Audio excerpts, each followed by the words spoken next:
have you walk at about 3 miles an hour. Is that a comfortable pace for you? So we'll have you walk for about 3 minutes just for a little bit of warm-up. Now we'll go to just a jog, easy jog. So you tell me when we get to a comfortable pace for you.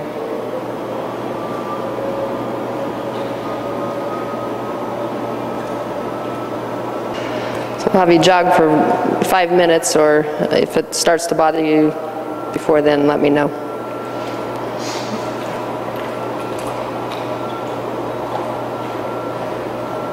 All right, we're going to slow it down, and we're going to try doing some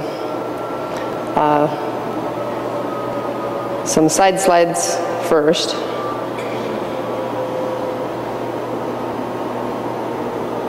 Go down to about 2.5 miles an hour. We'll do this for about 2 minutes each direction. So now turn around and face forward, and then let's have you go the other way. Okay, face forward, and let's try some karaokes.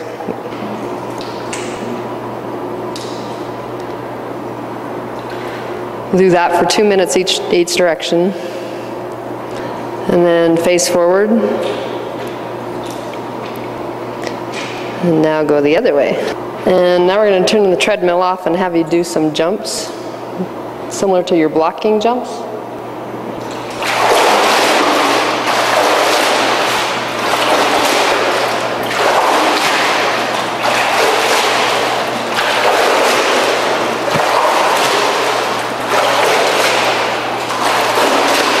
Do 3 sets of 10 of those.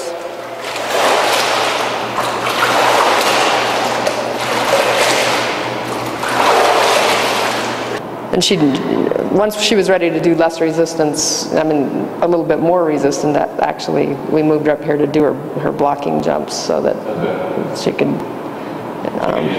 yeah. So go ahead and go through a set of 10 squat.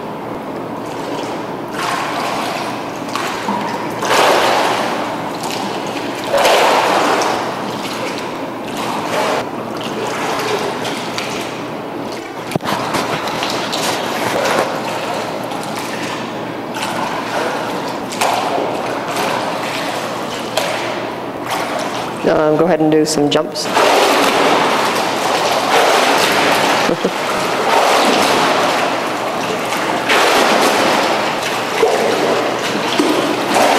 And then we did, on your last day, had you do like side slides and a jump at the end of it. Like sort of like walking? Yeah.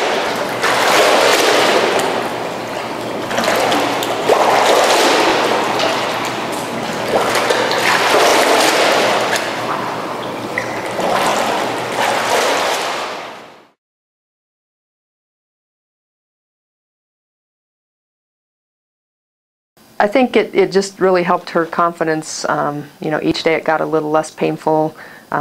We also saw the swelling and the discoloration gradually decreasing, and whether that was a result of the pool or, you know, the other treatments that we were doing, or just the natural healing process, I'm not sure. But, you know, she did recover fairly quickly, and I think the pool really helped that. But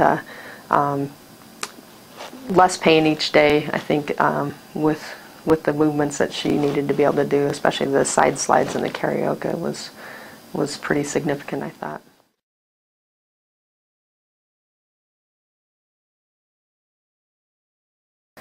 Probably the third day. I'd say the first 2 days were pretty much the same, and then about the third day we started to see, you know, the decrease in pain and ability to do a little bit more. We kept her kind of on the same parameters as the first 2 days, and we increased about every 2 days. We'd increase the time that she would run from 5 minutes to 7 minutes, and then to 10 minutes, and then the sliding movements we would do went from 2 minutes each direction to 5 minutes each direction.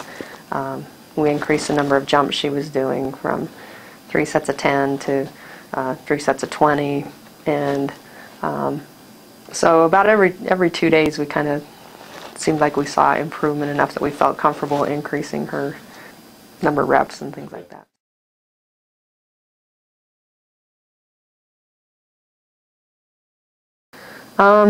She actually played, her injury was October 5th and she played in a match on October 24th, so it was about 3 weeks actually that she was out, which was really fast. Our doctors were amazed that she had the mobility that she had that quickly. And I think being able to use the treadmill, I mean, we started her out in a deep water pool where she had no weight bearing for just a couple of days, and then we moved her over to the treadmill, and I think you know, it helped to get some weight bearing on it, and our doctor, our foot and ankle specialist, had said that, you know, having some resistance on it is good as it heals. Otherwise you get a lot of scar tissue that forms and it's too tight, and so he wanted some resistance on it, and that's when we put her in the cast, he had her walk on it right away almost as soon as she felt like she could walk. After a week in the cast, we took her out of that and put her in a walking boot and started the therapy process, and you know, immediately started her in the deep water treadmill, and then within about 3 days we put her on the underwater treadmill. And so I think, you know, being able to get her some resistance but not, you know, not having the pounding of her full body weight was beneficial in the healing process, just because it helped to, you know, kind of stretch out that scar tissue it was healing, but not put so much stress on it that it would damage the tissue and put too much stress on her arch. And then the confidence factor too. I think it just really helped her confidence as far as feeling like, hey, you know, I can do this, you know, and it's not going to be that painful. So.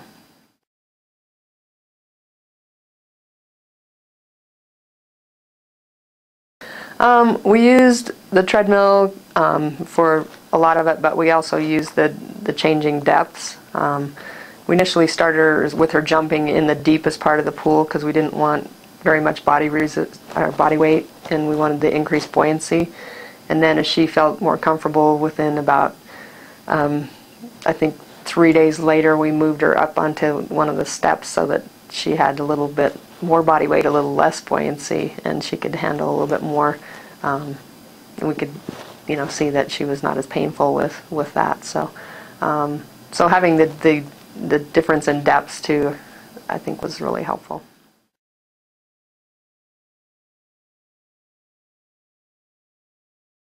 The first week that she went back, it was a little bit sore, you know, and which I think you would expect that it would be. It's kind of like you know, having a bad ankle sprain, and when you start playing on it again, it gets sore. But we felt like we could protect her arch well enough with an orthotic and arch taping that, you know, we could, you know, keep her from doing any further damage to her arch. Just in the last week, she says it's felt really good. She has minimal to no pain and is moving. Initially, her explosiveness when she would, you know, have to push off and jump and stuff like that was a little bit affected, and it was just a matter of time of just working through that. And in our matches last weekend, she looked back to her normal self. So so that was barely a month, you know, post injury that she played and really felt like, you know, she was back to 100%.